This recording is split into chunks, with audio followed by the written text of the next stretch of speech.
Bueno,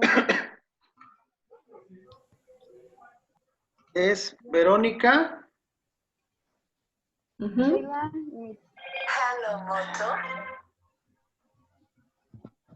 Verónica, Sheila y Mitzi. Sí, Héctor. Muy bien. bueno, Ya en cuanto ustedes digan, ¿eh? Sí. ok, ok. Buenas tardes, compañeros y doctores. Nosotros somos el Hola. equipo 4 y pues les vamos a presentar el tema de adenomas hipofisarios. ¿Tú eres La- Verónica?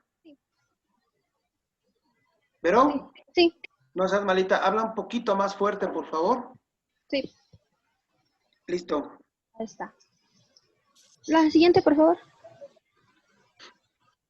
Bien, para definir a los adenomas hipofisarios, tenemos que van a ser tumores benignos. Estos van a ser causados ya sea por una de dos, la inapropiada secreción hormonal, ya sea solamente de una o de ambas, y también se tiene que tener en cuenta si es tanto una hipersecreción o en algunos casos el escaso, eh, que secreten un escaso hormonal de la misma hormona, o también por ocupación de espacio y compresión local de estructuras vecinas, teniendo en cuenta que la hipófisis tiene por relaciones anterosuperior al quiasma óptico y a los laterales al seno cavernoso.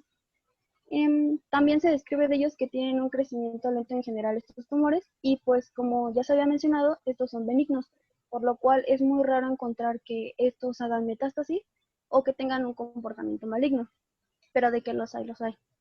La que sigue, por favor. Dentro de la epidemiología, estos tumores hipofisarios se van a describir o van a entrar dentro del 15% del total de todas las neoplasias intracraneales que se presentan. A pesar de que no es muy común, pues su secuencia hacia cada una de las hormonas secretadas pues lo marca como algo importante. La mediana de edad de aparición de estos tumores hipofisarios es de 37 años. En este caso se toma en cuenta que sean solamente aquellas hormonas que lo secretan. En el caso de que sean no funcionales o que no secreten su hormona correspondiente, se presenta a los mayores de 60 años y también hay una relación en que no tienen una clínica específica. Y dentro de un rango secuencial, el número uno de los que se encuentran de estos adenomas son los prolactinomas. Estos ocupan alrededor del 60% de todos estos adenomas. En segundo lugar, se encuentra la hipersecreción de la hormona de crecimiento en un 20%. También hay una relación que el prolactinoma y la hormona de crecimiento, el adenoma de la hormona de crecimiento, pueden estar juntos o que pueden secretarse al mismo tiempo. En el número 3 hay una hipersecreción de la hormona adrenocorticotropina con un 10%. Y en menor medida se encuentran la hipersecreción de la tirotropina o las gonadotropinas, en este caso de sus unidades alfa, ya sea para la LH o para la FSH. Dentro de estos rangos, aparte, hay un término que menciona la bibliografía que son los accidentalomas. Estos van a ser tumores benignos que se van a encontrar en alrededor del 15 al 20% de la población general y que pues no presentan como un mayor riesgo porque o pueden estar asintomáticos o el tamaño del adenoma no propiciaría a que fuera algo patógeno o diciéndolo así, y por lo cual solamente requiere un seguimiento anual en el caso de que pues este llegue a tener un crecimiento avanzado. La que sigue, por favor. O sea, a veces se encuentran como hallazgo, ¿no? Ajá, por eso se mencionan así como que pueden ser accidentalomas o que pueden ser tumores que no secretan ninguna hormona también. Que nada más están ahí haciendo bulto. Ujú. Ujú. Dentro de, bueno, para poder clasificar a los adenomas hipofisiarios, tenemos diversas clasificaciones. Una de ellas son aquellas clasificaciones en las cuales se van a basar de acuerdo a la localización, al tamaño y al grado de invasión que pueden llegar a tener estos tumores. Esto básicamente para fines de ubicación radiológica o de imagen y también para un manejo terapéutico quirúrgico. La primera de ellas es la clasificación de Hardy. Si bien recordamos en la anatomía de la hipófisis, como se ve en la imagen superior izquierda, tenemos pues dividido en dos lóbulos, el lóbulo anterior y el posterior. Como ya lo he mencionado, uno de sus relaciones anterosuperiores es el quiasma óptico y a los laterales se encontraría el seno cavernoso. Esta clasificación se da acorde a si estos tumores puedan ser no infiltrantes o infiltrantes. Esto es con base a si no superan los límites de la silla turca. Estos serían el grado 0, que lo vemos en la primera imagen de los 5, el de hasta arriba, en donde tiene una relación y límite conservado y bien delimitado. Siguiendo al segundo y al tercero, que si bien va expandiéndose de su tamaño, no sobrepasa la región limitada de la silla turca. En el caso de los grados 3 y 4, que serían infiltrantes, estos tienden a crecer o tener un crecimiento generalizado, que serían pasando los límites y serían extracelares. En el caso de los tumores supracelares, que sería el límite o el diafragma celular que lo divide del quiasma óptico, que sería como una extensión de dura madre, se encuentran los simétricos y los no simétricos. De igual manera, estos se van a dividir en grados del A al D, al E, y en el cual la única diferencia es igual cómo hacia los laterales pueden invadir estos mismos. Esto también tiene cierta importancia porque si se llega a tener un manejo quirúrgico, es importante saber hacia dónde se tiene que actuar, o en el caso de la cirugía. La que sigue, por favor. Hay otra clasificación que es la clasificación de NOSP. Básicamente esta cuantifica si hay infiltración o no hacia el seno cavernoso. Estos se van a dividir principalmente en 4 grados, en el cual el grado 0, 1 y 2 no van a ser, no van a ser infiltrantes hacia el seno cavernoso. El grado 0, si lo podemos ver en la imagen abajito de colores, tienen unos límites. El 1 es de que no pasa esa línea que es tangencial entre las arterias carotídeas internas, que están dentro del seno cavernoso. La línea 2 o el grado 2, el grado 2 es que pasa esa línea, pero realmente como no sobrepasa una línea tangencial hacia su izquierda, no pasa las arterias carótidas, por lo cual tampoco hay un daño infiltrativo. Y en el caso del 3 y el 4, que son propiamente invasivos, superan esta línea intercarotidia y pues tienen una presión o un tienen una presión de masa, en las cuales pues no solamente hay afectación al seno cavernoso, sino también a nivel de arterias carótidas y a los nervios que se encuentran, que sería el par craneal número 3, el 4 y el 6. La que sigue, por favor. Otra manera de clasificarlos es de manera anatomopatológica. Esto debido a que nos va a brindar específicamente el origen del tipo celular o de la línea celular que estamos hablando, donde haya una sobreexpresión de una hormona. También esto se va a correlacionar con la clínica que se presente de acuerdo al paciente, vaya. Y esos también los dividimos en varias características. La primera de ellas sería en relación al tamaño. Ya lo habíamos observado en la exposición pasada, donde se hablaban de microadenomas y macroadenomas. En el caso del primero, es justamente un adenoma que tenga un diámetro menor a 10 milímetros o 1 centímetro, en el cual las manifestaciones clínicas pueden asociarse a la hipersecreción de la hormona específica y que van a ser intracelares y van a estar bien delimitados. Y en el caso de los macroadenomas, refieren que su tamaño es mayor a 1 centímetro y en la mayoría de ellos, o aumentando su tamaño, hay una extensión supracelular. Aquí no solamente las características clínicas que se presenten van en relación a la sobreexpresión de la hormona, sino que también habrían manifestaciones clínicas de acuerdo a la presión que se hace a las cavidades subyacentes. Y en el caso de dividirlos de acuerdo a su función, va a ser funcionales y no funcionales. Esto básicamente depende de si se expresan o no las hormonas específicas. Y pues de la hipófisis tenemos ya sean las células corticótropas, las somatótropas, las lactótropas y las tirotropas. En este caso, pues son secretoras y al ser secretoras tienen manifestaciones clínicas específicas. En el caso de las no funcionales pueden permanecer silentes y la edad de aparición de las personas es mayor. Y la mayoría de estos son células gonadótropas o células de la subunidad alfa. Estos se mantienen asintomáticos. La que sigue, por favor. Ujú. Esta incluso es la que más usamos, ¿eh? Sí, Bueno, así en términos generales. ajá, porque como correlacionan más la clínica. Exactamente. Y esto no es determinado en una clasificación, pero pues ya lo había mencionado que la mayoría de los adenomas son benignos. Cuando el crecimiento se sobrepasa por alguna u otra razón, encontramos adenomas atípicos. Estos serían aquellos tumores que sean invasivos, macroadenomas o que tengan un comportamiento maligno. En la mayoría de ellos se refiere que tienen un índice proliferativo, que en este caso es el gen MIP1, y en el cual se especifica también que tienen un mayor riesgo de recidivas. Esto se refiere también a aquellos adenomas que en un principio fueron a lo mejor un microadenoma que creció, se hizo una resección quirúrgica o que falló el tratamiento médico y tuvo una recidiva también. En la mayoría de estos se encuentran ya sea de hormona de crecimiento, de prolactina, mixtos o de la adrenocorticotropina.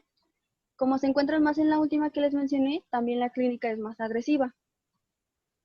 También estos adenomas pueden llegar a metastatizar y pueden crear ya sea focos fuera del sistema nervioso central o de acuerdo al órgano diana que se encuentra la hormona secretora.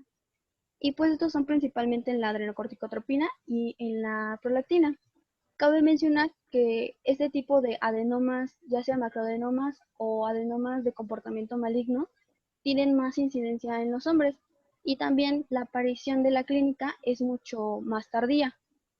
Y pues en la imagen lo que pueden ver es de que hay gránulos sobre una hipersecreción de células.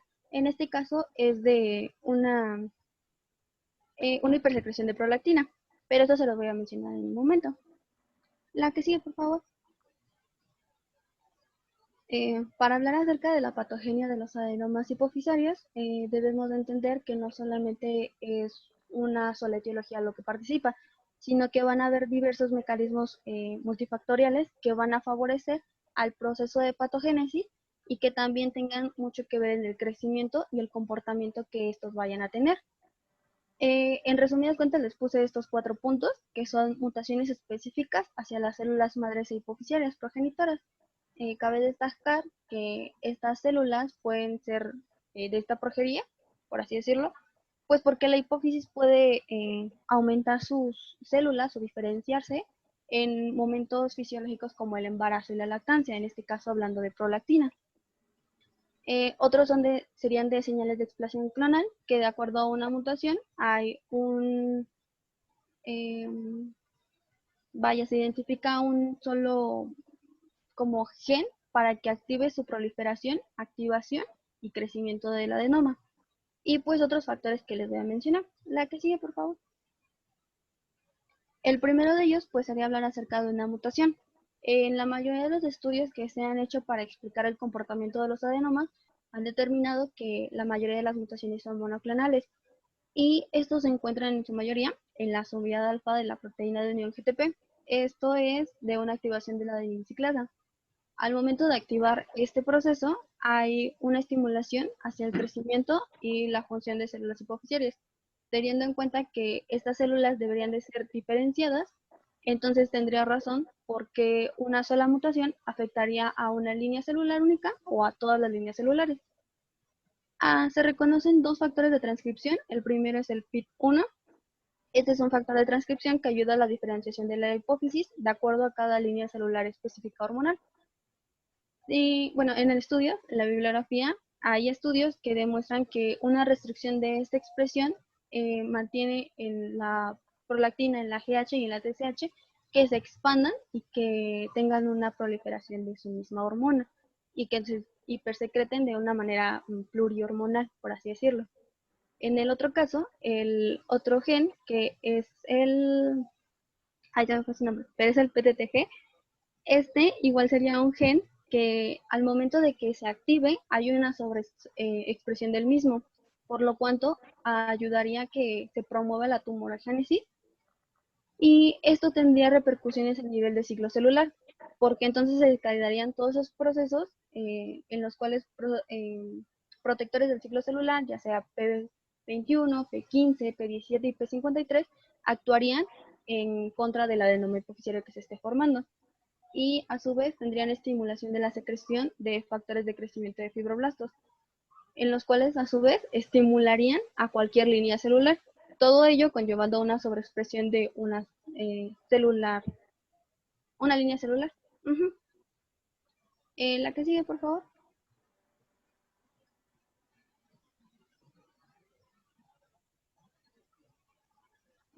Otros serían hablar acerca del crecimiento que va a tener este adenoma a raíz de la mutación que se genere, una mutación única, vaya. En estos, a partir de que tenemos en cuenta que solamente esos adenomas se van a desarrollar en células que ya están previamente diferenciadas, hay otras señales que van a favorecer a que se restrinja o aumente su proliferación del mismo.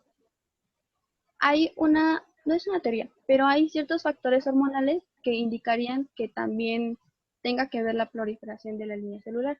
Y en este caso, hablan acerca de una estimulación hipotalámica. Si tenemos en cuenta la relación que tendría el hipotálamo hacia la hipófisis, de una estimulación o inhibición de una hormona en específico, también conllevaría a que esa estimulación como que no lo ubique y entonces participe en estimular lo demás o disminuirlo de menos. En este caso, pues hablaría de una sobreexpresión.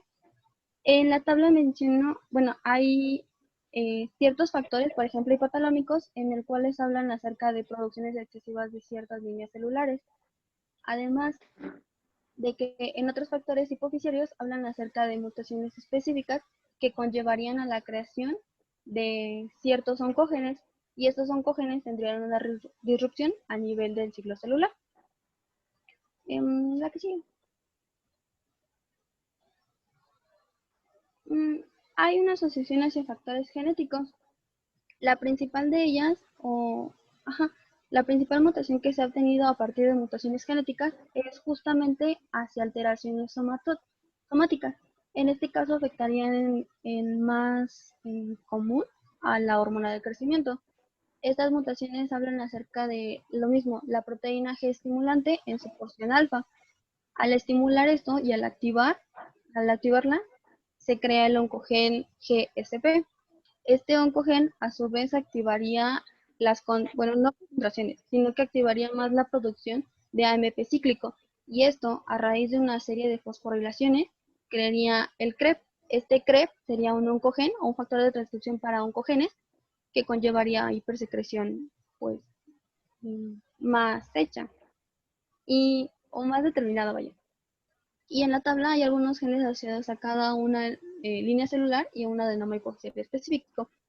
En cada una de ellas tiene casi el mismo proceso que les estoy mencionando sobre hipersecreción y sobre estimulación.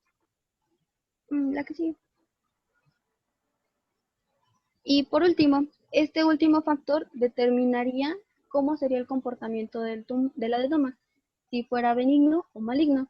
Y esto se trata de explicar acerca del proceso de la tumorigénesis, que sería la senescencia hipofisiaria. Esto sería una parada dentro del ciclo celular. Les menciono ciertas causas que podría ser por acortamiento de telómeros o ciertas disrupciones en el ADN, aunque también pues el factor principal aquí sería una activación oncogénica. Este proceso, sin embargo, serviría como un proceso protector ante la transformación maligna de un adenoma. Como vemos en la imagen, el primero de ellos demuestra una hipófisis normal. Si bien el tejido de la misma puede llegar a una hiperplasia en ocasiones fisiológicas, como el embarazo, la toma de ciertos medicamentos o también inclusive la lactancia, que podrían aumentar su tamaño pues en ese mismo momento. Pero a raíz de que hay una activación de cualquier mutación y que activaría un oncogen, tendría que ver que éste pueda aumentar de su tamaño. Y a partir de esto se inicia el ciclo celular. Al haber reconocimiento de los factores protectores del mismo ciclo celular, se determinaría pues si el comportamiento es benigno o es maligno. Y esto llevaría pues a lo mismo, el comportamiento del mismo adenoma. Pero por lo cual, como ya he mencionado, esta senescencia quedaría como un punto medio en el que lo ayudaría a todavía detener estos oncógenos y determinar que es benigno. El proceso sigue siendo benigno, como en raras ocasiones llegue a pasar que sea maligno.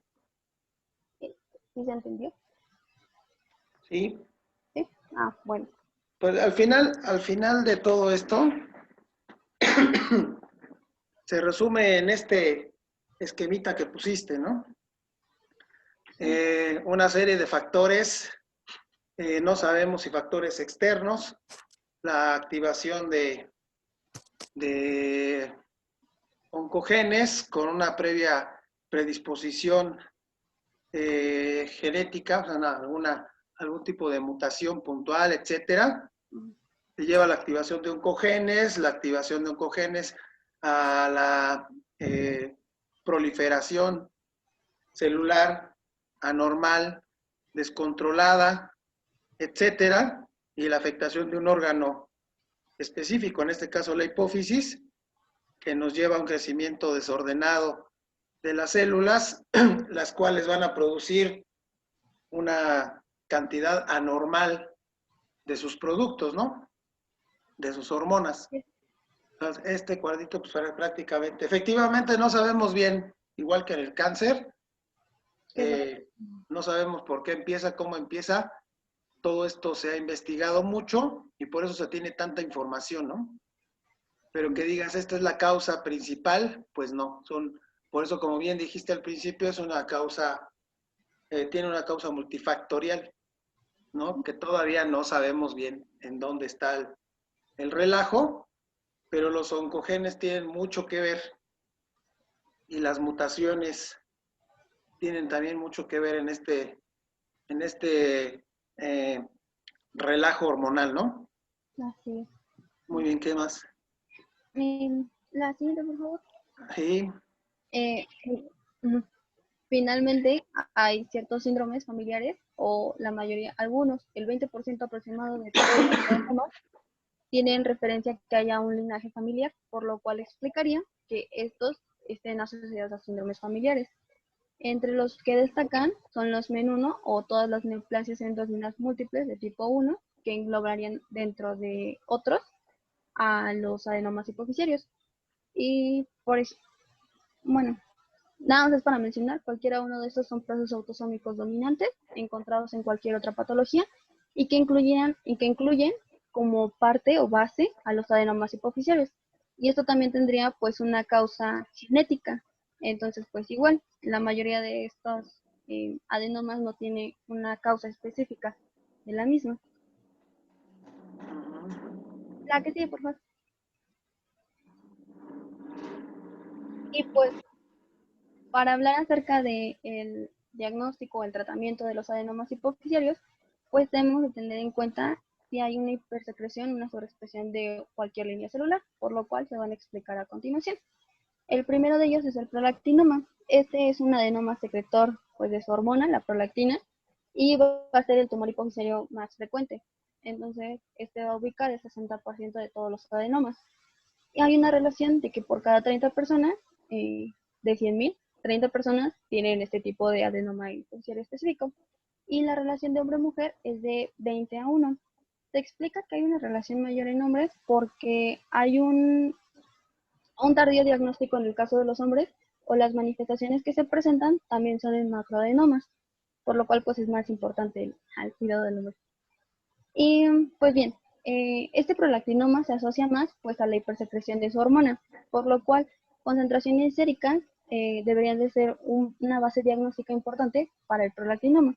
No todas las hiperprolactinemias van a ser asociadas a un prolactinoma, por lo cual pues está necesario un interrogatorio completo. Pues la que sigue, por favor. Dentro de la patogenia, se me había olvidado mencionar, en el caso de todos los adenomas funcionales, estos van a tener como un origen o el origen donde van a empezar a sobreexpresarse sus hormonas van a ser en un lugar específico de la adenohipófisis, por lo cual en los prolactinomas van a surgir en las alas laterales. Entonces, cualquier aumento del tamaño de este adenoma tiene repercusiones a nivel visual y cosas así. Igual su crecimiento es lento y en su anatomía patológica se describe que son un aspecto cromófobo. Eso sería que no se llegan a teñir en las tinciones normales de rutina. Estas células, en la imagen que vemos en la primera, serían toda esa conjunción de todas las células, se describen que tienen una forma ovalada o circular y que van a estar acompañadas de gránulos de secreción. Estos gránulos de secreción medirían alrededor de 100 a 500 nanómetros y son esféricos. Como vemos en la imagen, hay algunos espacios que se visualizan como blancos, por lo cual en la patogenia de estos prolactinomas se menciona que son como si tuvieran una cápsula, que sería como una pseudocápsula que rodearía y que dentro de esta se encontrarían todas las células secretoras, que se encontrarían como conjuntas. Entonces esto explicaría el aumento de las mismas. Y pues ya, como dice, tiene una actividad secretora y un área de Golgi grande, lo cual explicaría que pues están sobreestimulando, se van multiplicando y proliferando demasiado. La que sigue, por favor. Las manifestaciones clínicas se van a dividir con base a si son asociados a una masa tumoral o con los signos y síntomas asociados a la hiperprolactinemia. En el caso de los primeros, de una masa tumoral, estos pueden ser asintomáticos si estamos hablando de que en un principio fue un microadenoma o que si llegó a crecer, pues tardó años en que pasara esto y pues las anomalías que vemos son básicamente campimétricas, lo que puede ser que sean alteraciones visuales, en la que mayor se describe es la hemianopsia bitemporal por la asociación que hay hacia la invasión hacia los laterales. Otra de las mismas es que haya cefalea por la compresión de la misma, también, pero menos, no, eso sí también, visión borrosa, que disminuya la agudeza visual o que tengan problemas como visión ya lo había dicho, o visión doble. En otro caso, que no son tan comunes, serían las parálisis de los nervios craneales. Aquí mencionan que pues participan los que se encuentran adyacentes al seno cavernoso, que sería el número 3, el número 4 y el número 6. Esto sería con ptosis o con movimientos anormales en los ojos o limitación de movimiento. Y en el caso de convulsiones e hidrocefalia, son muy infrecuentes que se notifiquen en el paciente. Y en el caso de todos los signos y síntomas relacionados a la hiperprolactinemia, pues mencionan que los principales serían la galactorrea y la amenorrea. La amenorrea o cualquier signo irregular, en este caso de la ovulación, se menciona porque son mecanismos contrarreguladores, en este caso de asa corta, por disminución de los estrógenos y como tal de la secreción de LH y FSH, lo que conllevaría a ciclos anovulatorios que conllevan a amenorrea o en otros casos como oligomenorrea. En el caso de los hombres, el principal síntoma que sería la disminución de la libido. Esto también sería como un factor importante porque no sería como algo que el paciente diría de primera instancia, sino que pues muchas veces se relaciona con factores psicosociales. Y la galactorrea en el hombre es muy poco común. Y pues ya, serían esos síntomas básicamente. La que sigue, por favor. Bueno, para igual la clínica debemos de tener en cuenta que previo a esto se hizo un interrogatorio muy minucioso, porque pues como ya lo había mencionado, no todas las causas de hiperprolactinemia se deben a un prolactinoma. Entonces también si en las mujeres ya se descartó que haya un episodio de lactancia tardía, de que hace poco fue mamá, que tiene otros factores asociados a las amenorreas, que esté embarazada, y en el caso de los hombres otros comportamientos como hipogonadismo, que sean como un punto clave para determinar si estamos hablando de un prolactinoma o no. Y pues el diagnóstico se basa básicamente en la medición de las concentraciones séricas de la prolactina. Mayor a 200 se indicaría una hiperprolactinemia, 200 nanogramos sobre mililitro. Y en la bibliografía mencionaba que mayor a 500 es casi patoneumónico de que hay un prolactinoma. En el caso de que estas concentraciones sean mayores, pero en la prueba no se diagnostiquen, se pueden repetir. Y esto se explicaría porque esos falsos negativos serían un efecto gancho. Este efecto gancho sería que cuando el paciente en realidad tiene unas concentraciones altísimas de prolactina, en la prueba se saturan o se llegan a saturar, entonces ya no se sensibilizaría y pues las marcaría como normal. Y también es importante en los microadenomas que pues mayormente hay una relación entre el tamaño y la hipersecreción de la hormona, por lo cual es también muy importante pues las mediciones. Y pues el diagnóstico definitivo se daría con la resonancia magnética, que nos daría con base también a las concentraciones previas, el tamaño, la localización y si estamos hablando de un micro o un macroadenoma. Y a ver, espérame tantito. A ver, Verónica, aquí dices medición de concentraciones séricas. Tú tienes un paciente, una mujer, que tiene galactorrea. Sí es frecuente la galactorrea, incluso muchos pacientes van a verte a tu consultorio porque tienen galactorrea. Ajá. Y tú la mandas al Chopo, la mandas al OLAP, la mandas al laboratorio que tú consideres. En el laboratorio no te van a reportar niveles de 200 a 300 nanogramos. van a ser ¿Cómo te lo van a reportar? En el laboratorio. En el menores Chopo. Te llega con el laboratorio del Chopo. de 20, a partir de 20 o 50. Exactamente. Te van a mencionar, tiene 20 o 30 microgramos por mililitro. Así te lo van a reportar. Ajá. No te lo van a reportar como nanogramos. ¿Sí? Sí. Pues para que tengan en cuenta esto, porque si no se van a quedar con este valor y van a decir, ay caray, si tiene 30, no, pues está todo dar. Pero no se fijaron que no eran nanogramos, que eran microgramos. Entonces, aquí en el Chopo y en todos los laboratorios del Seguro Social, el ISSSTE, etcétera, te lo reportan como microgramos por mililitro.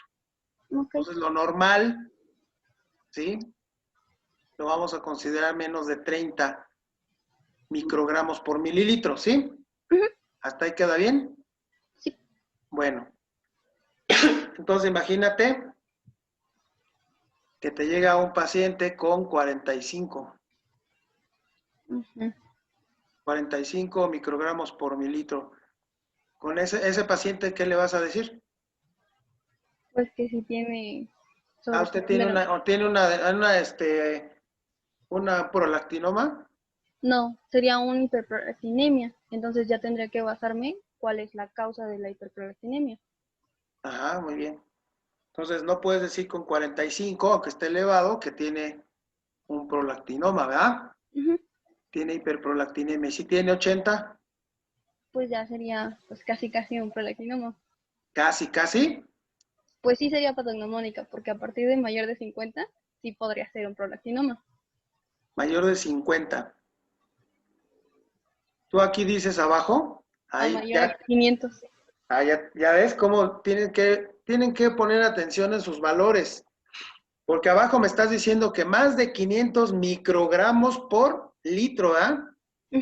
Entonces, ¿ahora cómo le vamos a hacer? Si lo convertimos a microgramos. Entonces ahí te la vas a pasar convirtiendo, ¿ah? Pues sí. ¿Sí me explico lo que les quiero decir?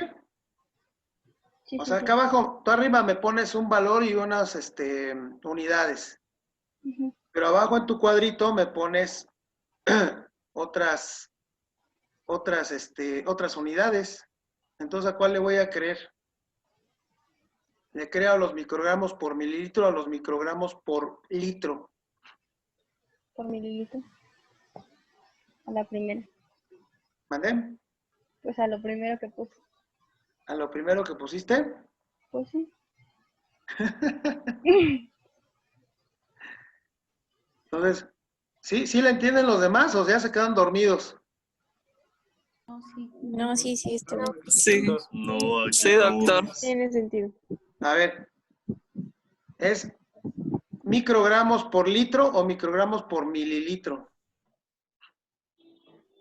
Kilogramos litro. Kilogramos por litro. Kilogramos litro. Nanogramos mililitro. Microgramos, Microgramos litro, nanogramos mililitro. mililitro. nanogramos, mililitro y microgramos por litro. Sí.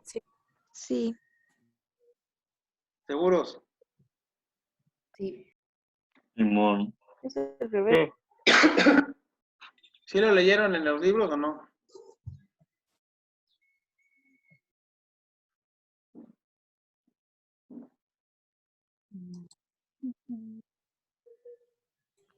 A ver, búsquense ahí. Yo nada más lo encontré como nanogramos por mililitro. Y yo también lo encontré palabras arriba de 30, que si ya se empezaba a pensar. ¿Ya le empezabas a pensar? Ajá, o sea, que se sospechaba arriba de 30 nanogramos por mililitro. Mililitros. 30 nanogramos. Ajá. Entonces ya nos metimos en otra bronca, porque entonces ya no es lo que dice Verónica.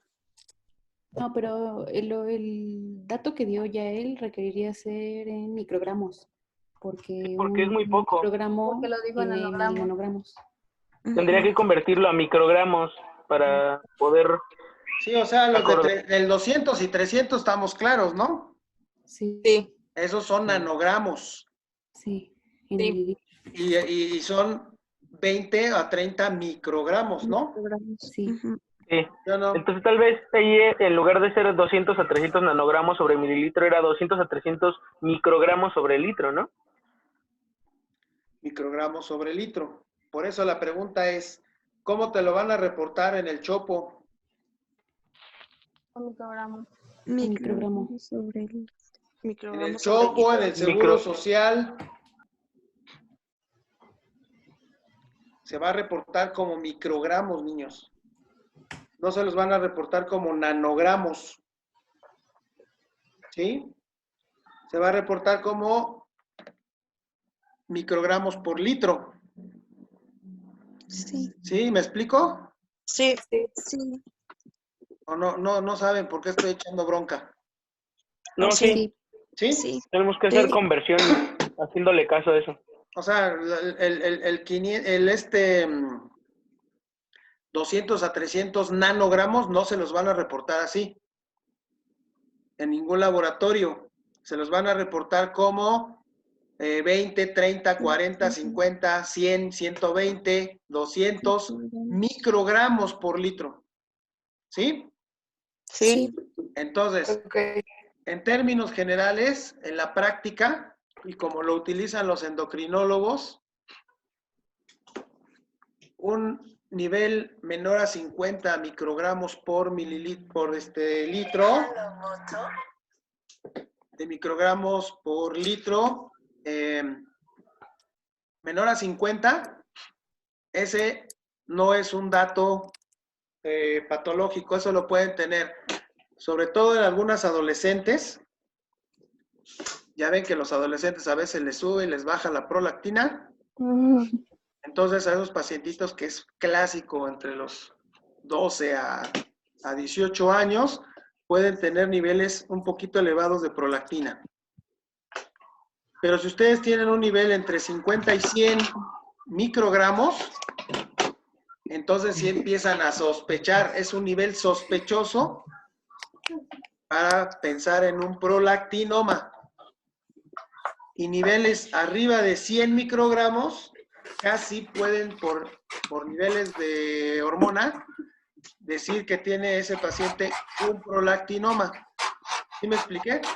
Sí. Bueno, así lo manejan los endocrinólogos y ese es un parámetro bastante útil, ¿no? Sí. Entonces también investiguen en un paciente que tiene menos de 100, investiguen si no tiene problemas tiroideos, niños. También se asocia a problemas de la glándula tiroides. ¿Sale? Sí. Bueno, síguele. Oiga, yo tengo como duda o medio recuerdo algo. También había leído, no recuerdo bien, que en ese caso de que dice usted que en ocasiones se puede encontrar elevada, un poquito, bueno, que mayor de 21 a 40 se encuentra microgramos por litro, Ajá, se recomienda que se vuelva a repetir la... exacto. Exacto, pero que debe de ser en ayunos y en ocasiones también puede ser error de laboratorio por algo que denominaban el efecto gancho, pero eso no lo entendí, entonces, ajá, Y eso viene adelante, ¿no? Ya lo mencioné. Ah. Entonces, sí, efectivamente, si ustedes tienen un nivel bajo, menos de 50, pues esperan al siguiente un mesecito y le vuelven a repetir la prueba. Efectivamente. Ajá, no se pueden quedar con esa duda y aparte le piden un perfil tiroideo. a ver si no se asocia a algún problema tiroideo, y la prolactina está ahí nada más haciendo bulto, y no es el problema primario. ¿Sale?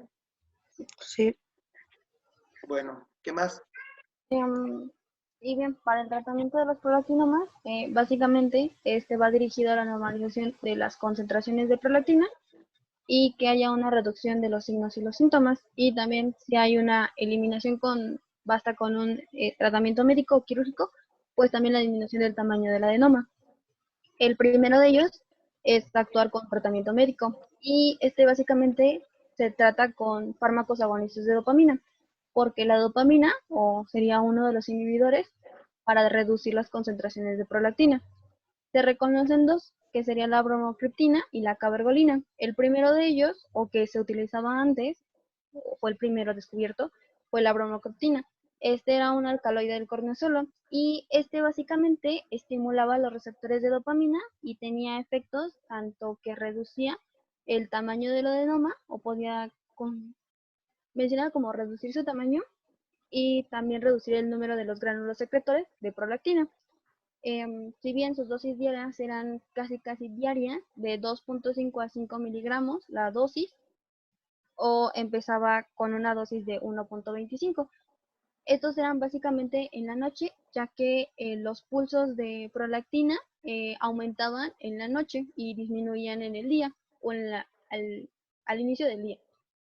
Y la segunda fue, o más utilizada ahora, fue la cabergolina. Este fue un no derivado del cortisol de centeno y se comprendía que tenía mucho mayor afinidad a los receptores dopaminérgicos 2, por lo cual podía contribuir o tendría más eficacia en disminuir las concentraciones de prolactina. Y pues sus dosis también tenían ciertos efectos beneficiosos porque ya no se utilizaba a diario, sino como de 1 o 2 veces a la semana en las mismas dosis. De ellos, a la cabergolina se le reconocieron ciertos efectos secundarios o algunos efectos nocivos que eran valvulopatías, o en este caso como que se llegaran a... Ajá, valvulopatías, vaya. Y esto por la calcificación en las mismas, pero se presentaba con mayor proporción en pacientes que tenían enfermedad de Parkinson. Entonces, pues, fue como que en la incidencia en ellos, pero pues nada más. Pero pues también. Y pues algunos efectos adversos de los mismos eran náuseas, vómitos, ciertas obstrucciones nasales, depresión por afectación a pues para las vías dopaminérgicas, y en algunos se representaba como cierto vasoespasmo digital, pero pues eran poco frecuentes realmente. Y pues ya, nada más en la tablita explico que la eficacia y eficiencia de ambos se encuentran mucho mejor en la cabergolina que en la bromocriptina. La que sigue, por favor. La válvula que se asoció ahí a ese tipo de calcificación fue la válvula aórtica, ¿no? Que provocaba esclerosis y discreta calcificación de la válvula aórtica, pero que se haya documentado que algún paciente o un gran número de pacientes hayan llegado a una estenosis severa con criterios quirúrgicos, por uso de cabergolina, la verdad es que pues no. Todo nada más provoca engrosamiento y discreta calcificación de la válvula aórtica, pero pues sin llegar a criterios de cirugía, ¿no? Así es. No Pero representaba un casi, daño realmente. no, para nada. ¿Qué más? Y la que sí. La otra opción es el tratamiento quirúrgico. Esto se aceptaba porque podría haber un tamaño mayor del adenoma, porque habría una invasión, o porque simplemente el tratamiento médico no funcionó. Y una de las opciones que se dieron, o porque estaba dado, era porque muchos pacientes eran como resistentes a estos agonistas de la dopamina. Y pues en ellos la opción es la microcirugía transesfenoidal. Esto sería una microcirugía que sería por vía endoscópica en las que se ingresa a la cavidad nasal y pues igual por el seno esfenoidal se retira todo el adenoma o parte de la proliferación de estas células, se retiran del tejido bueno y pues se espera una pronta recuperación realmente. Entonces, la mayoría o la tasa de éxito de los mismos es de un 85 a un 90%, hablando de microadenomas. Y teniendo en cuenta que la relación tamaño e hipersecreción también conlleva que el tamaño sea mucho mayor, se encontraba que la tasa de éxito en los macroadenomas era de un 80 a un 85%, pero también se explicaba que habían recidivas. Entonces, pues también esto era porque pues no se hacía en muchas ocasiones una resección completa del mismo. Y pues hay otras opciones de tratamiento en el caso de que haya recidivas, el tratamiento médico no funcionó, en el caso de la radioterapia. En este caso se espera que haya una disminución del tamaño del adenoma, pero el abordaje de este tratamiento de radioterapia convencional tendría un abordaje en años y tendría muchos efectos colaterales, pues que cansancio, náuseas, vómitos y también rinorrea del líquido cefalorraquídeo. Entre ellos, una de sus complicaciones mayores era una insuficiencia hipoficiaria o también un déficit de la secreción hormonal de una o de varias. Y pues nada más, en el algoritmo que están viendo de su lado derecho, nada más explica las vías de tratamiento, empezando por el tratamiento médico y pues se esperaría si hay una intolerancia o un mal manejo terapéutico a la cirugía. Y pues ya, serían nada más esas opciones, básicamente. Muchos realmente no utilizarían una radiocirugía o una quimioterapia porque realmente el tratamiento disminuiría con un tratamiento médico. Sí, la mayor parte no, pero también depende del tamaño. Como tú Sí. lo dijiste, del tamaño, de la invasión, etcétera. Y hay pacientes que sí necesitan, o sea, por ejemplo, ese ejemplo que pusiste de la resonancia magnética, Pues hasta crees que se va a disminuir no. con tratamiento farmacológico. Y si estaba comprimiendo estructuras adyacentes, está dando muchos síntomas, lo ideal es de que lo quiten por vía de cirugía, ¿no? Sí. Primero se le da el tratamiento farmacológico, se le trata de reducir al máximo, ¿sí? Y después de que ya no reduce más, con el tratamiento farmacológico es cuando entra el neurocirujano y le quita el pedacito que quedó ahí, que no se redujo con el tratamiento médico, ¿no? Así es. Muy bien. Obviamente ya él tiene la posibilidad, todos los pacientes tienen la posibilidad de tener hipopituitarismo, ¿no? Y la cirugía pues aumenta todavía más el riesgo, y entre más grande esté el adenoma, más posibilidades hay. ¿Quién va? La que sí. Muy bien, Verónica. Bueno, ahora vamos a hablar de los adenomas secretores de la hormona de crecimiento que nos van a dar a la acromegalia y el gigantismo. Siguiente, por favor.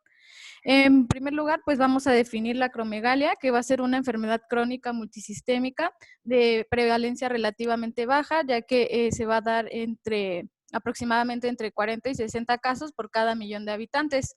Esta pues va a ser causada por un exceso de la hormona de crecimiento. A diferencia de la acromegalia, el gigantismo pues va a ser la alteración, pero esta va a iniciar durante la infancia y la pubertad y va a estar relacionado con una hipersecreción plurihormonal, especialmente de prolactina y hormona del crecimiento, pero antes del cierre epifisiario. Estos adenomas hipofisarios de la hormona de crecimiento ocupan el segundo lugar en frecuencia después de los prolactinomas y generalmente el promedio o la edad media en la que se diagnostica es a los 40 a los 50 años. Siguiente, por favor. Hablando un poco de la anatomía patológica, pues estos tumores surgen a partir de las alas laterales de la parte anterior de la hipófisis, como ya nos habían mencionado. Los adenomas que causan acromegalia por lo general miden más de 1 centímetro de diámetro y nada más menos del 10% se diagnostica como microadenomas. Además, los adenomas de células secretores de hormona del crecimiento van a contener los gránulos de GH citoplasmáticos que son susceptibles a tinción, es decir que histológicamente los vamos a poder dividir en dos, en densamente granulados y escasamente granulados. Los densamente granulados van a ser de evolución gradual y generalmente se presentan en la mediana edad o después de ella. Y los escasamente granulados, pues va a afectar a personas más jóvenes con crecimiento tumoral más agresivo y enfermedad plenamente desarrollada. También es importante pues mencionar que alrededor del 15% de los tumores secretores de hormona de crecimiento también contiene células lactotropas y por eso estos tumores también van a secretar prolactina, tanto prolactina como hormona del crecimiento. Siguiente, por favor. Hablando un poco de la patogenia, pues vamos a tener que la hormona de crecimiento, también se le conoce como somatotropina, pues es sintetizada en el lóbulo anterior de la hipófisis, en la adenohipófisis, y esta se libera en promedio aproximadamente 3 o 4 horas en forma de picos y de manera pulsátil. Esta generalmente está regulada por el ciclo circadiano, entonces es decir, durante el sueño va a haber mayor liberación de la misma y durante la vigilia, pues la liberación va a ser menor. Esta hormona pues va a tener distintas funciones tanto directas como indirectas. Dentro de las funciones directas, pues vamos a tener que es una hormona contrarreguladora de la insulina, que pues por lo tanto va a estimular la lipólisis, va a generar resistencia a la insulina y estimula igual la proteogénesis. Y de manera indirecta, la hormona de crecimiento se va a encargar de unirse a distintos tejidos para la producción de IGF-1 o factor de crecimiento similar a insulina, que también se le conoce como somatomedina. Esta pues va a ser en distintos órganos, como puede ser riñón, masa encefálica, entre muchos otros, pero en donde se da el 90% de su producción, pues va a ser en el hígado. Va a haber dos tipos de IGF, la IGF-C, que va a ser la 1, y la IGF-A, que va a ser la tipo 2, pero pues esta no la vamos a mencionar tanto, bueno, no le ponemos tanta atención, ya que esta se va a encargar del crecimiento, pero el crecimiento fetal. Y la IGF-1 o la somatomedina 1 va a ser la que se encarga del aumento del tamaño y la función de los distintos tejidos, sobre todo en los tejidos, en el sistema musculoesquelético, en tejidos blandos, cartílago y huesos. Como bien sabemos, pues también la hormona de crecimiento va a estar, bueno, necesita un control por parte del hipotálamo, ya sea sustancias, hormonas o factores que la inhiben o la estimulan. Dentro de los factores que estimulan a que se libere la hormona de crecimiento, pues vamos a tener a la hormona liberadora de hormona de crecimiento, que va a ser la principal, igual a la grelina, que va a ser una hormona que principalmente se produce en el fondo gástrico, la dopamina, el ejercicio y el estrés, y también la hipoglucemia.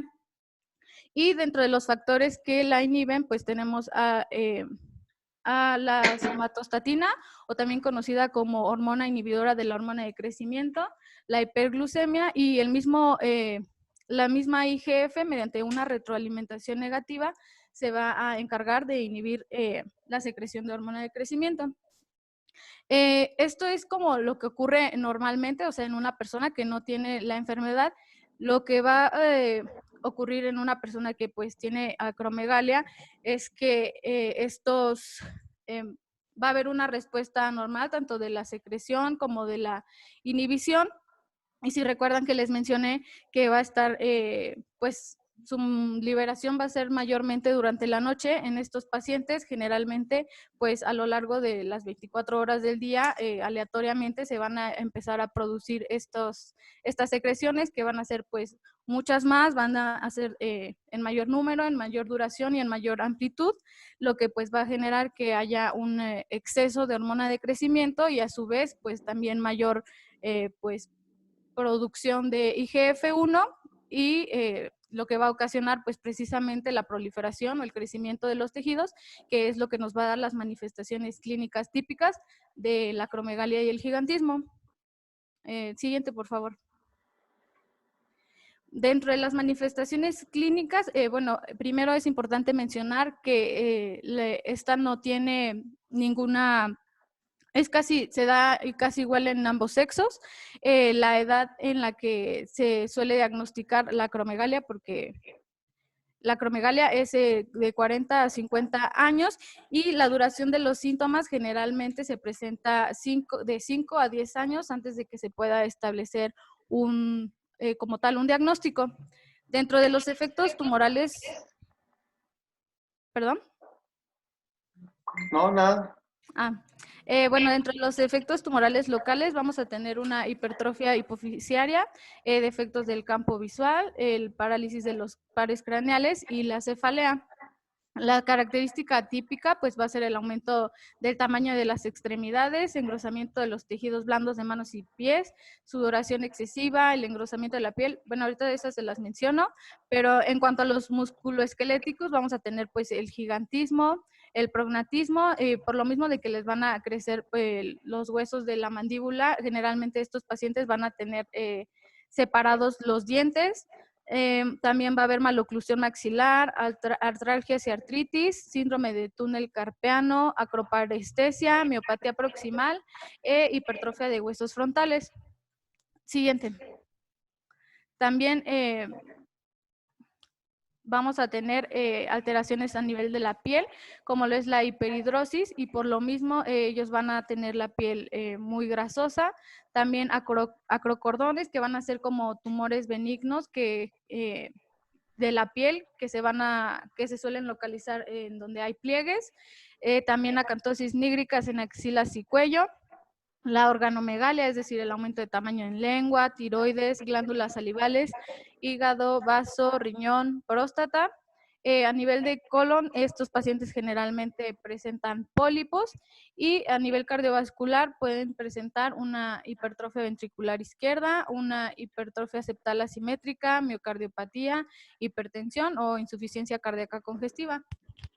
Siguiente, por favor. A nivel pulmonar es muy común que tengan apnea del sueño, trastornos del sueño o narcolepsia.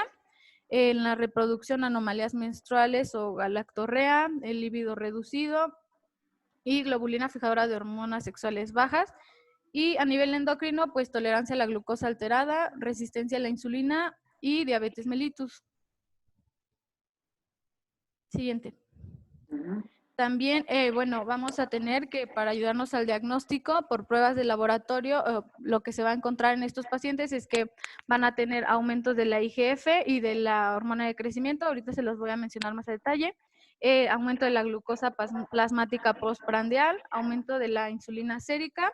También se suele encontrar alto del fosfato sérico, pues debido a un incremento de la resorción de los túbulos renales y hipercalciuria. En los estudios de imagen, en las radiografías simples, los hallazgos que podemos encontrar es el agrandamiento de la silla turca, engrosamiento de la bóveda craneal, también agrandamiento de los senos frontal, maxilar y agrandamiento de la mandíbula. Y en las radiografías de manos y pies, pues vamos a encontrar un aumento en la masa del tejido blanco, algo que se le conoce como punta de flecha en las falanges distales y un aumento de la anchura en los cartílagos intraarticulares y cambios quísticos en los huesos del carpo. También nos vamos a basar en otras pruebas. ¿Me pasas la siguiente, por favor?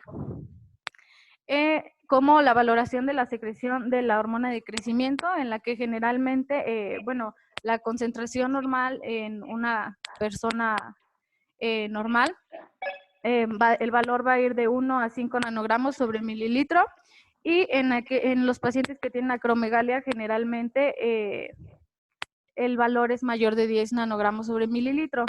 La prueba que es más específica para la acromegalia, pues va a ser la supresión de glucosa, ya que, bueno, en un paciente que no tiene la enfermedad, se le suele administrar 100 gramos de glucosa por vía oral y lo que se espera que suceda es que haya una disminución en la concentración de hormona de crecimiento, que va a ser menor a 1 nanogramo sobre mililitro a los 60 minutos. Sin embargo, en los pacientes que tienen acromegalia, la concentración de la hormona de crecimiento puede ser que disminuya, puede ser que se eleve o puede no mostrar ningún cambio. Sin embargo, no va a disminuir a menos de 1 nanogramo sobre mililitro. y esto es lo que pues nos va a ayudar a confirmar el diagnóstico.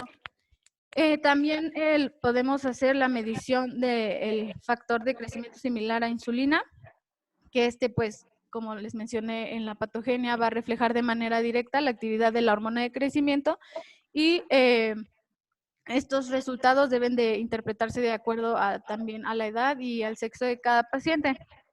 Y ya por último, nos podemos ayudar de una resonancia magnética en la que pues esperamos encontrar el adenoma. Esto pues nos va a permitir visualizar lesiones nada más de 2 o 3 milímetros de diámetro o más. Y suelen visualizarse como lesiones hipointensas. ¿Me pasas la siguiente, por favor?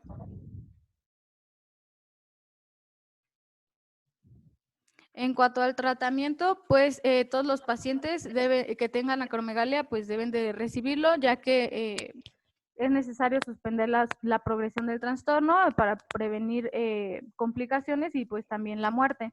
Dentro del tratamiento quirúrgico, pues vamos a tener la extirpación transesfenoidal selectiva del adenoma, como ya nos había mencionado mi compañera Verónica. En esta, la hipertrofia de los tejidos blandos va a mejorar inmediatamente después de que, una vez que se quita el tumor. Y menciona la bibliografía que la concentración de la hormona de crecimiento vuelve a la normalidad en un plazo de 1 hora y los de IGF se normalizan de 3 a 4 días. También en casi el 10% de los pacientes, la acromegalia puede tener una recidiva varios años después de la cirugía. Y en el 15% de los pacientes, como nos estaba mencionando hace rato mi compañero, puede aparecer hipopituitarismo. Otra opción es la radioterapia. Esta pues se puede realizar en aquellos pacientes que no fueron curados tras la cirugía, en aquellos pacientes en los que la cirugía es contraindicada o también en aquellos pacientes que simplemente no la quisieron. Esta, pues la dosis que menciona que se emplea va a ser de 45 a 65 grays, que es la unidad de medida, dividido durante todos los días por aproximadamente 4 a 6 semanas. La desventaja que tiene la radioterapia, pues es que esta, una vez que se emplea, su efecto puede tardar varios años en que aparezca el efecto. Y también se asocia a hipopituitarismo en un 50% de los casos. Siguiente, por favor. En cuanto al tratamiento farmacológico, pues vamos a tener a los análogos de la somatostatina. El principal pues es el acetato de ocreótido. Este se va a administrar en inyecciones subcutáneas, comenzando en dosis de 50 microgramos 3 veces al día, que se pueden ir incrementando gradualmente hasta 1500 microgramos al día. Este medicamento lo que menciona es que tiene muchos efectos adversos, sobre todo a nivel gastrointestinal, como náuseas, vómito, diarrea, intolerancia a las grasas, dolor abdominal, flatulencias, entre otros, pero no es, menciona que no es algo tan grave, ya que generalmente se remiten los síntomas en 2 semanas. También tenemos a los antagonistas del receptor DGH. El medicamento de elección es el Pegvisomant, que se administra por medio de inyecciones subcutáneas diarias de 10 a 20 miligramos y que va a normalizar la IGF más del 90% de los pacientes. Y también tenemos a los agonistas de dopamina. Se recomienda en dosis altas la bromocriptina y la cabergolina. Y lo que mencionan es que el tratamiento de un ocreótido más la cabergolina es como el mejor tratamiento que se puede administrar en vez de administrar individualmente cualquiera de los otros. Sí, claro, se usa más el tratamiento combinado. Ajá. Así es. ¿Me pasas la siguiente, porfa? Bueno, dentro de las... este es un algoritmo en el que vamos a tener a un paciente que tiene características de acromegalia. Lo primero que se hace es la medición de la concentración de la IGF. Si esta es normal para la edad y para el sexo, lo que pues se hace es descartar el diagnóstico de acromegalia. Sin embargo, si sale elevada, se realiza la prueba de la tolerancia a la glucosa. Y en caso de que haya una supresión de la hormona de crecimiento, igual se descarta el diagnóstico de acromegalia, pero si hay una inhibición inadecuada de la hormona de crecimiento, se tiene que hacer la resonancia magnética. En esta, pues si encontramos una masa hipoficiaria, pues nos estaría confirmando que hay un adenoma hipoficiario, secretor de hormona de crecimiento. Se valora para que se realice la cirugía, se da tratamiento farmacológico y en caso de que haya una respuesta inadecuada, pues se puede revalorar para hacer otra vez la cirugía o para que se someta a radioterapia. En caso de que en la resonancia magnética la hipófisis sea normal, sea hiperplásica o sea pequeña, se realiza una tomografía computarizada abdominal y torácica y también la determinación de la hormona liberadora de hormona del crecimiento, ya que en muchos casos la acromegalia puede ser extrahipoficiaria y bueno, en cualquiera de los casos pues también se hace la resección del tumor.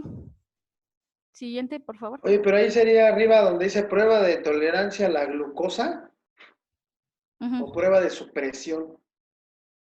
Tú mencionaste que era la prueba de supresión, ¿no? Sí. Es que dice prueba de tolerancia a la glucosa. Sí, es que así venía en Como que ahí sería... Bueno, es un detalle nomás. Sí, de la supresión a la glucosa. Sí, de supresión, ¿no? Más Sí. que de tolerancia a la glucosa. Sí. Bueno. Siguiente, por favor. Bueno, ahora vamos a hablar de los adenomas hipofisarios de secretores de ACTH que van a producir la enfermedad de Cushing. Tenemos como dato que el doctor Harvey Cushing en 1932 la describió. Él tenía 8 pacientes que todos presentaban obesidad, diabetes, hirsutismo y también datos de hipercortisolismo. Entonces, obviamente cuando murieron estos pacientes, les realizó una autopsia y en todos en 6 de estos 8 tenían adenomas hipofisarios, entonces lo describió por primera vez la enfermedad de Cushing, y la enfermedad de Cushing va a ser la causa de la hiperplasia suprarrenal bilateral y se define como la secreción hipofisaria de ACTH, que se conoce como causa principal del hipercortisolismo espontáneo, que como tal es el síndrome de Cushing. Quería hacerles como esta mención especial para no confundir enfermedad de Cushing, que es la hipersecreción hipofisaria de ACTH, y el síndrome de Cushing, que es el hipercortisolismo espontáneo. Igual no vamos a hablar mucho del síndrome de Cushing porque es un tema que veremos la próxima semana con más detalle, pero vamos a hablar de enfermedad de Cushing. Entonces, ¿sí entendieron esa parte? A ver, repíteselas otra vez porque Sí, les no. cuesta mucho trabajo entender la diferencia, ¿eh? Sí, sí, se me faltó mencionarles algo para aclarar. La enfermedad de Cushing va a ser la hipersecreción hipofisaria de ACTH y el hipercortisolismo espontáneo va a ser el síndrome de Cushing, pero también puede tener otras etiologías, como lo es la hipersecreción de ACTH ectópica o los tumores suprarrenales respecto al síndrome de Cushing. Así es. Por ejemplo, la iatrogénica por administración de fármacos. Exacto, esto sería síndrome de Cushing. Gracias. Pero igual recordando que la enfermedad de Cushing es la principal causa del síndrome. Y bueno, es habitual entre los 20 y 40 años y aunque se ha reportado de lactantes hasta mayores de 70 y es más común en mujeres en proporción 8:1, a diferencia del síndrome de ACTH ectópica que va a predominar en varones. Luego tenemos de la anatomía patológica, va a ser un microadenoma, en promedio mide 5 centímetros de diámetro, aunque se han encontrado hasta de 1 milímetro, y por su característica que es un microadenoma, no supera los 10 milímetros o 1 centímetro. Y aquí vamos a tener las características del tumor, que va a estar en láminas compactas de células granuladas, uniformes, con una disposición sinusoidal y con alto contenido de ACTH y sus péptidos relacionados. También vamos a ver lo que son los cambios de Krug, que va a ser una, ¿cómo se llama? Hialinización de estas células por la prolongada exposición por el prolongado hipercortisolismo van a sufrir este cambio las células. También de anatomía patológica, es lo que les mencionaba acerca de la adenohipófisis, pero como va a estar afectado otros órganos, vamos a tener la afectación de las glándulas suprarrenales. Estas se van a ver agrandadas, van a pesar entre 12 y 24 gramos, cuando lo normal es que pesen de 8 a 10 gramos, entonces pueden triplicar su peso.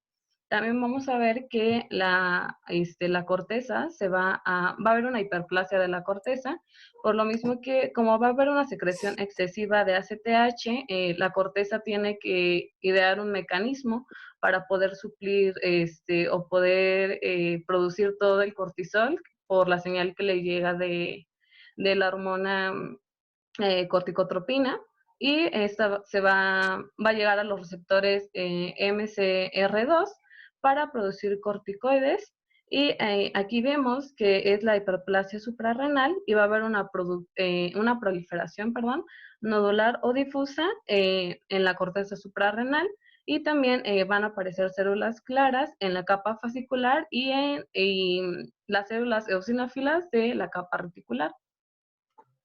Y con respecto a la patogenia, primero vamos a ver en términos de normalidad o fisiológicos que el cortisol o las concentraciones de cortisol van a estar mediados por el ritmo circadiano, y vamos a tener picos de liberación de cortisol. En la noche, madrugada, obviamente mientras dormimos, estos picos casi van a ser muy bajos, no van a existir, pero en la mañana al despertarnos vamos a tener cortisol para despertarnos, para realizar nuestras actividades, y así van a ir disminuyendo, van a haber picos, pero como decía, en la noche casi es nulo. O sea, esto tiene que respetar ese ciclo. Y también va a estar implicado el eje hipotálamo, hipófisis, glándula suprarrenal o adrenal, en el cual vamos a tener aquí que va a empezar todo en el hipotálamo, regulado por el ritmo circadiano o relacionado a estresores, como lo pueden ser la hipoglucemia, la hipotensión, fiebre, trauma y cirugía.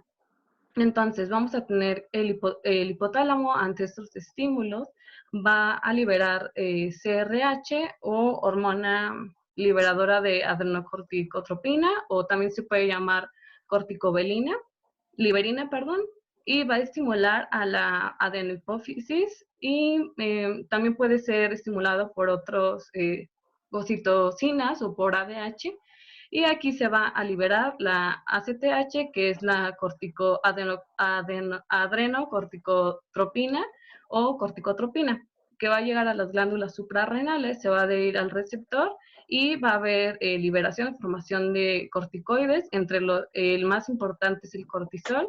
¿Y qué va a pasar? El cortisol entonces va a regular el metabolismo, va a aumentar la glucogénesis, la glucogenólisis, proteólisis y lipólisis. Y en el sistema cardiovascular va a aumentar la contractibilidad miocárdica y el ritmo cardíaco. Eso en términos normales o en condiciones normales. Entonces, la patogenia, ¿qué va a pasar aquí cuando se secreta demasiada ACTH? Vamos a tener, bueno, aquí se los han listo, la hipersecreción de ACTH, va a ver que hay una hiperplasia suprarrenal, como les decía, para poder cumplir las demandas, porque hay demasiada ACTH, entonces necesita existir esta hiperplasia para producir más cortisol, porque las glándulas es lo que entienden. Como me está llegando demasiada señal, necesito producir mucho más cortisol y necesito hacer hiperplasia. Entonces, ¿qué va a pasar aquí? Como siempre se va a estar produciendo cortisol y no va a respetar el ritmo circadiano, hipotálamo va a detectar que hay demasiado cortisol, entonces dice, yo ya no voy a producir más CRH porque es demasiado cortisol y puede haber una afección.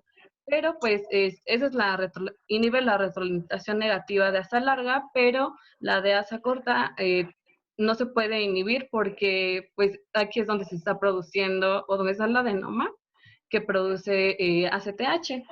Entonces va a haber falta, ya no va a poder responder adecuadamente a los estímulos como eran los estresores, que les mencionaba hace rato. Se va a perder esa respuesta eficaz. Y también se van a ver, por lo mismo que se inhibe esta retroalimentación, va a haber una disfunción hipotalámica y también se puede ver afectada algunos otros ejes. Y también aquí en A ver, esta... espérame. Regrésate otra vez. Ujú. ¿Sí le entendieron a esta la vía? Sí. Sí. Sí, doctor. Ahí es donde se hacen una de pelotas.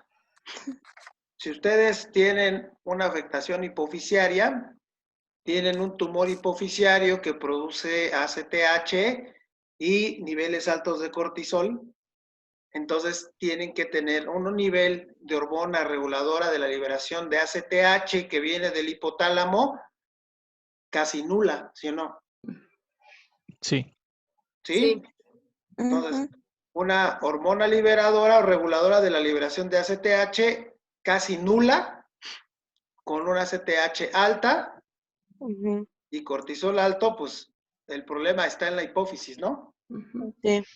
Bueno, ahí se hacen una de pelotas, incluso esto, también con lo del perfil tiroideo, se hacen bolas, niños. Entonces, para que pongan este cuadrito, se lo tienen que saber de memoria, porque se lo van a preguntar en el examen. ¿Sí lo entendieron o quieren que lo repita? No, sí. No, sí está bien. Está bien, Quedó súper bien. claro.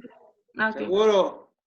Bueno, Sí. Muy bien. entonces vamos a ver que estos van a ser los estresores o los estímulos para la producción de cortisol, los niveles bajos de glucosa, estrés emocional, exceso de actividad física, falta de sueño o también como lo puede ser frío excesivo. Entonces, cuando hay hipercortisolismo, ¿qué va a pasar? Ahí aumenta la resistencia a la insulina, aumenta la grasa abdominal, que aquí va a ser central, retención de líquidos, aumento de alergias y enfermedades inmunológicas, osteoporosis, y van a disminuir las defensas. ¿Por qué? Porque va a haber una creación excesiva de glucocorticoides que van a inmunosuprimir, y también va a haber disminución de la grasa muscular por la proteólisis que va a generar el cortisol. Y respecto al cuadro clínico, va a ser el síndrome de Cushing como tal. No voy a meter demasiado para no tocar el otro tema, pero vamos a mencionar las características o las manifestaciones que igual ya todos conocemos, como son, como lo es la cara de luna llena, la grasa supraclavicular aumentada de tamaño, crecimiento o hipertrofia cardíaca, por lo que decíamos que aumenta el gasto cardíaco y la contractibilidad miocárdica. También vamos a tener hipertensión, obesidad central, y lo que va a pasar, vamos a tener amenorrea o ausencia del ciclo menstrual o impotencia en varones, pero lo que lo va a distinguir de otras patologías va a ser la obesidad, que va a ser central, y también las estrías abdominales, que suelen ser violáceas en vez de blanquecinas, como podría darse normalmente. Y también que no, como les decía, esta obesidad no va a ser uniforme, va a ser central, y también tenemos que observar que va a haber una pérdida de masa muscular en las extremidades. Se pueden ver más delgados de los brazos o eso. Ay, perdón. Así es. Ajá, la FIBA. Donde dice grasa supraclavicular aumenta, sí, ¿no? Supraclavicular aumentada de tamaño, esa es la jiba, ¿no? Pero entonces no es supraclavicular. Bueno, sí, la jiba. ¿Qué tiene aquí su jiba, niña?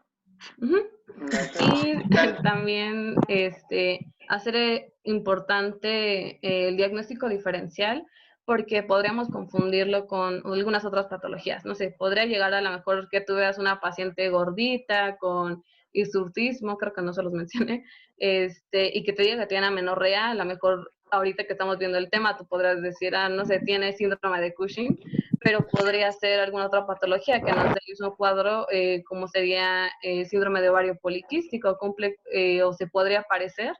O también el cuadro clínico va a variar del tiempo de exposición al hipercortisolismo, y también se podrá confundir con síndrome metabólico. Y bueno, estas son las, más adelante, pongo en la otra exposición, les van a decir el porqué de cada una de las manifestaciones, pero bueno, este es un listado de las manifestaciones que vamos a encontrar, obesidad central es de los principales, esos son los principales, y en qué porcentaje se presentan, y lo más inusual. También es inusual que se presente cefalea o defectos del campo visual, porque como les decía, es un microadenoma, entonces no vamos a tener un daño estructural en ese sentido, entonces es poco común que se presente.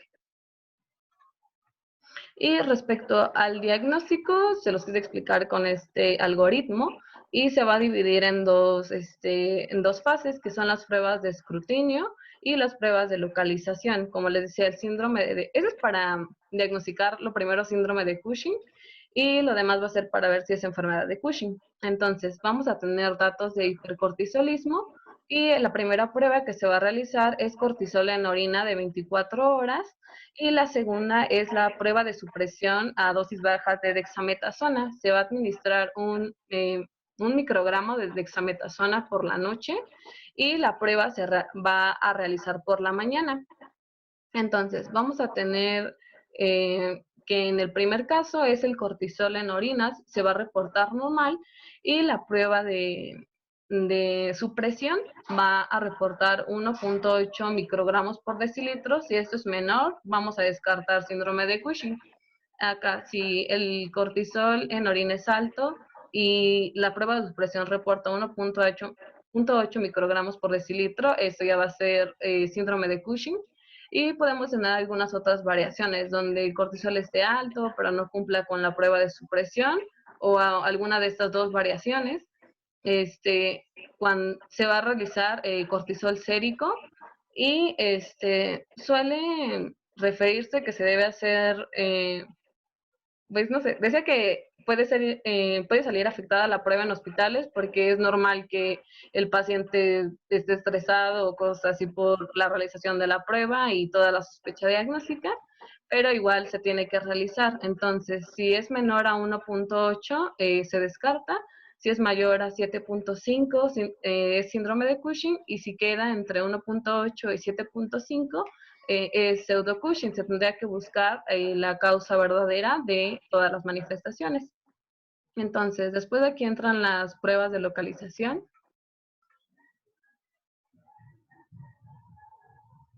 Sí. Vale. Sí no, se utiliza. A ver, Sheila, ¿a qué horas le vas a tomar la muestra? Tiene que ser en la mañana, a las 8 de la mañana. A las 7, 6, 5, 10. A las 8. A las 8 de la mañana. Y la administración para la prueba de supresión con dexametasona se le tiene que dar a las 11 de la noche. Bueno, luego tenemos las pruebas de localización, que va a medir los niveles séricos de ACTH. Si es menor a 5 picogramos por mililitro, va a hablar de Cushing suprarrenal, y si es mayor a 15 picogramos por mililitro, ya se van a utilizar, se tiene que descartar, o hacer la diferenciación entre Cushing hipoxiario o ectópico. Entonces, se va a hacer otra prueba de supresión, pero a dosis alta, que se va a administrar 8 microgramos, y si da positiva la prueba, va mayor a 68% de supresión, y también el tumor se observa por resonancia magnética, pues se da el diagnóstico de Cushing hipofisario. Y cuando la prueba es mayor al 68% de supresión, pero no se ve en la resonancia magnética, se va a optar por otro estudio. A ver, ¿ya el qué? Te está haciendo una pregunta, ¿dónde? En la parte de Condexa, que si no son con miligramos. ¿En dónde? En la prueba de supresión con miligramos. Digo que en la segunda prueba, que va a ser la de localización, es a dosis altas de dexametasona y van a ser 8 miligramos, o no sé dónde tenías duda. Sí, pero en la primera también es 1 miligramo, ¿no? Bueno, o sea, la primera 1 miligramo y la segunda es 8. Es que, no sé si escuché mal. ¿Miligramos de dexametasona? Son miligramos, obvio. Sí, o sea, a eso me refiero en la prueba de supresión, que es a dosis baja con milogramo, y la que es a dosis altas, 8 miligramos. Vale. Pero lo que decía aquí de los picogramos es de los niveles séricos de ACTH. No, pero lo que preguntaba él era si si la dexametasona, ¿no? Sí, dexametasona. Yo escuché, digo, igual ya escuché mal, que dijo, microgramos en dexametasona. Cuando Ah, sí, son, a lo No, mejor pues me equivoqué. está yo digo, Miligramos. difícil. nada más por mencionar. Ujú. Y también aquí se va, si hay sospecha todavía, hay otra prueba que es ay, ¿cómo se llama? Se hace en los senos petrosos, no alcanzo a ver bien el nombre, pero esta prueba realmente casi no se utiliza porque es un procedimiento invasivo y también es muy caro. Entonces, si ya sabemos que muestra bilateral de senos petrosos, gracias. Si ya sabemos que la principal causa puede ser un adenoma o también nos podemos apoyar de otros estudios, es mejor hacerlo porque es muy caro y es invasivo. Entonces, mejor hacerlo, como ya sabemos, la causa principal del síndrome de Cushing y es más fácil. Y también la bibliografía menciona otros criterios que son rasgos de hipercortisolismo, incremento de la secreción de cortisol libre en orina de 24 horas, ausencia de la reducción de niveles matutinos de cortisol, supresibilidad anormal de cortisol, resultados anormales en la medición de cortisol salival en horas avanzadas de la noche, y el diagnóstico se puede hacer con todas estas o con una combinación de algunas. Y respecto al tratamiento, vamos a tener 3 opciones, por decirlo así, pero siempre el de elección o el inicial va a ser la resección transesfenoidal, ¿cómo se llama? Específica, decirlo así, del adenoma, y va a ser exitosa en el 85% de los pacientes. Pero con el otro porcentaje que no fue exitosa o hay es recurrente, se va a recurrir a radioterapia después de la microcirugía. También mencionan el tratamiento médico con fármacos que van a inhibir la secreción suprarrenal de cortisol, como el ketonazol, metirapona y aminoglutamida, pero realmente estos no han demostrado tener una eficacia, o sea, que inhiba la secreción de ACTH hipofisaria, entonces no suelen utilizarse porque no tienen eficacia.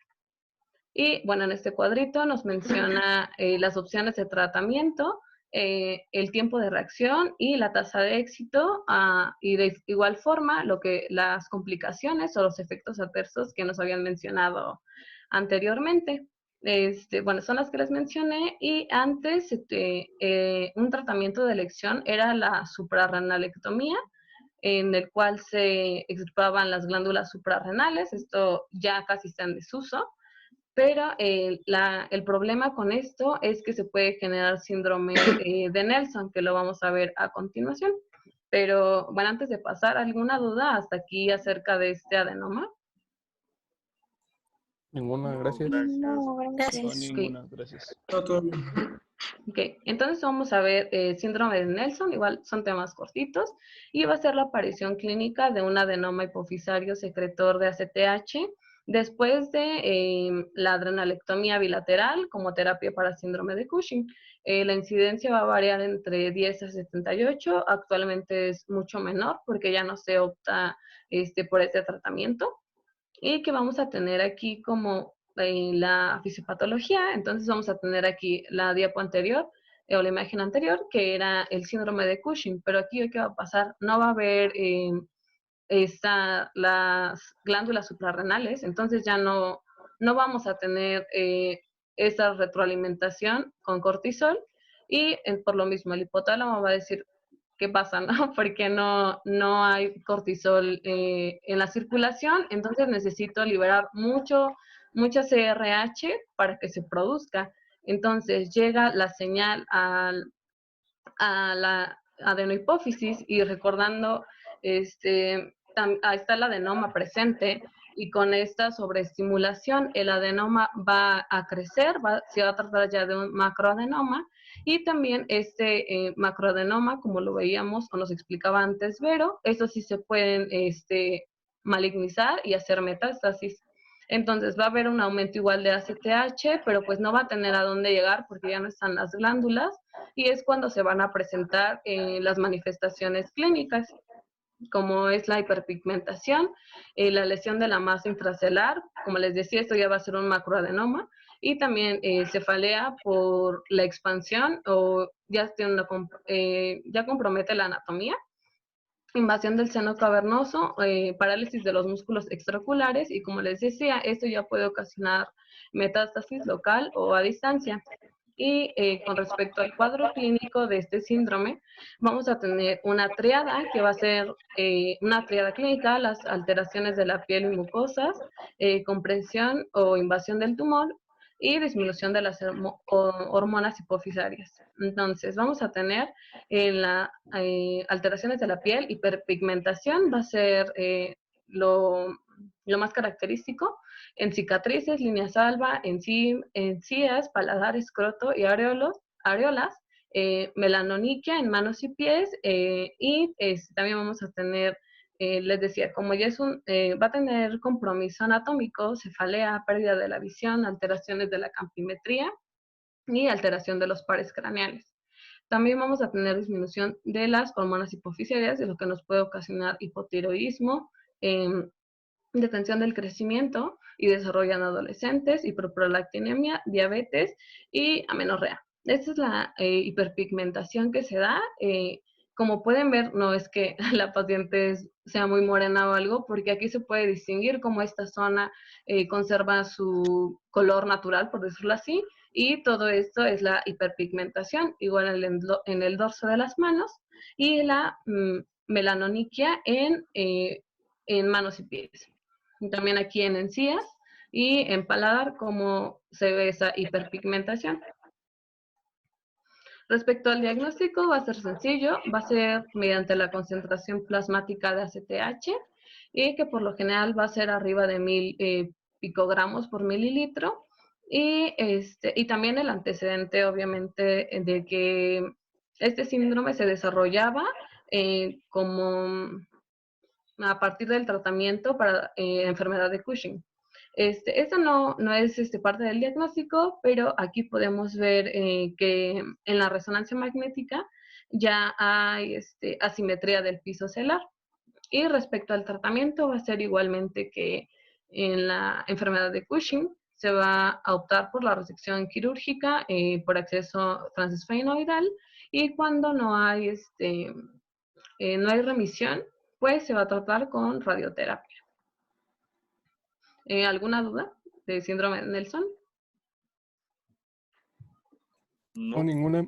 No, ninguna. Okay. Gracias. A ver, alguien que me explique otra vez, la diferencia entre enfermedad de Cushing y síndrome de Cushing. Yo se la digo si quiere. A ver.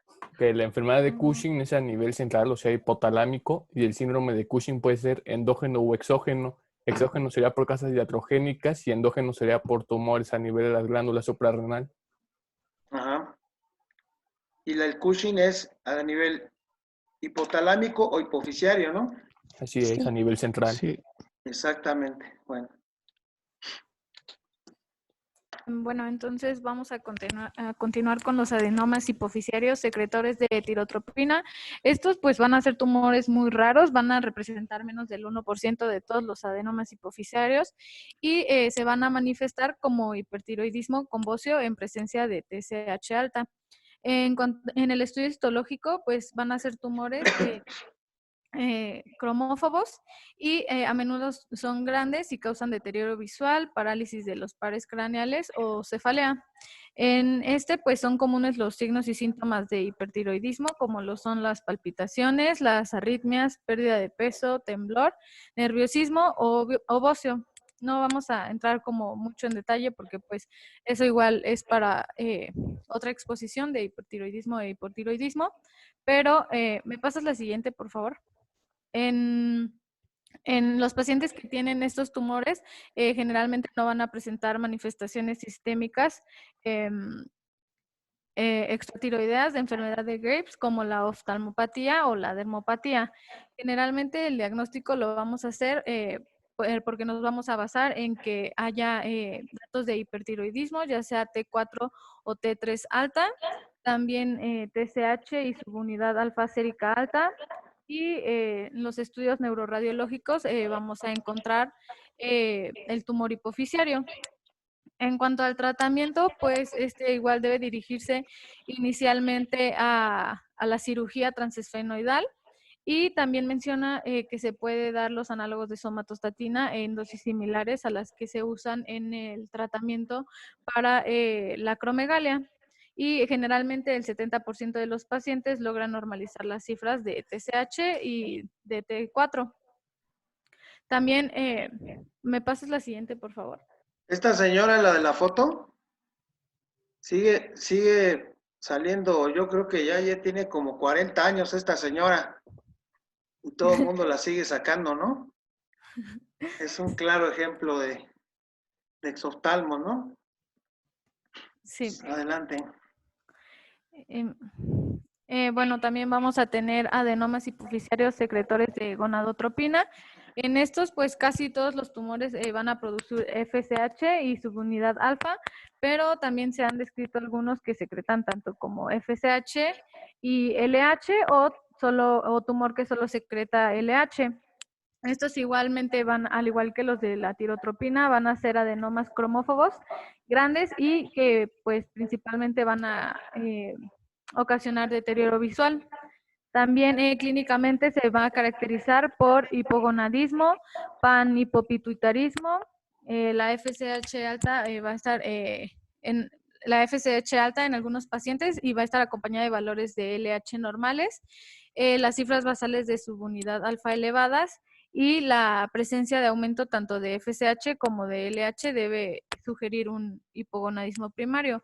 En cuanto al tratamiento, pues va a ser igual que todos los adenomas que hemos mencionado, ya sea la cirugía y la radioterapia. Y bueno, vamos a poner aquí los dos últimos que vamos a abarcar. Realmente son temas muy pequeños, y el adenoma hipoficiario de secretor de subunidad alfa casi ya no lo menciona la bibliografía. Pero bueno, en estos adenomas va a haber cantidades excesivas de subunidad alfa, y entonces va a haber una hipersecreción de hormonas como la TSH, hormona de crecimiento, prolactina, hormona luteinizante y hormona folículo estimulante. Estos van a ser adenomas cromófobos invasivos, y también pueden cursar con panhipopituitarismo parcial, y todo por la hipersecreción de la subunidad alfa. Y el último es adenoma hipoficiario no funcional. Tenemos que van a explicar el 10% de los adenomas hipoficiarios, pero en el pasado, como no se tenía conocimiento de todos los adenomas, antes se explicaba el 80% de la patología. Entonces, vamos a tener que este adenoma sí va a ser grande, va a ser un macroadenoma, entonces va a comprometer las estructuras. Y también, como su nombre lo dice, va a ser un adenoma no funcional. Entonces aquí, a contraparte de los que vimos que producían una hipersecreción de hormonas, va a haber una baja, o sea, va a haber una deficiencia de hormonas, principalmente de gonadotropinas. Entonces, el cuadro clínico va a ser por cefaleas y defectos del campo visual, así también como hipogonadismo, hipotiroidismo o hipopituitarismo. Y el diagnóstico se va a hacer mediante resonancia magnética, pruebas del campo visual, y para valorar las hormonas hipoficiarias. Y respecto al tratamiento, va a ser igual que en las demás que vimos, que el principal va a ser la intervención quirúrgica, y en caso de... No es cierto, aquí va a ser la intervención quirúrgica porque ya compromete la anatomía, y la radioterapia se hace en conjunto para evitar la progresión y la recurrencia de este adenoma. También va a ser necesario estudios seriados de intervalos anuales para valorar o evaluar la respuesta a la terapia y detectar una posible recurrencia. Y bueno, eso sería todo. No sé si tengan alguna duda, pregunta, aclaración. A esos tumores raros como de Doctor House. Entonces encuentras como 10 más en el Harrison, ¿no? Ya saben que el Harrison se las tronaba bien y bonito para poner sus enfermedades raras, ¿no? Pero bueno, está muy bien. Sí, me quedó claro. Creo que sí le entendieron. No sé si alguien tenga alguna duda. Yo no sé si se mencionó lo de para el diagnóstico de hipercortisolismo, el cortisol de saliva. Sí, es la prueba que les decía. Primero se hace la de orina de 24 horas y la de supresión a dosis bajas, y cuando esas no son concluyentes, se hace la de cortisol sérico, que es por sangre o por saliva. Y de sérico, bueno, los valores de saliva tendrían que ser igual, o sea, ¿los valores serían lo mismo en saliva y sangre? O sea, no sé si me explico, porque no sé ni yo cómo es mi Sí, duda. bueno, según lo que leí, sí se podían tomar cualquiera de los dos y los valores eran los mismos, pero igual no estoy 100% segura. No, son diferentes, pero el de la saliva, ese casi ni lo usamos. Usamos el nivel sérico. Ah, bueno. Gracias. ¿Qué más? ¿Algo más? No, ¿Todos bien? Sí, todo bien. Todo bien, Gracias. todo bien. Porque nos vamos, nos retiramos. Muy bien, niños.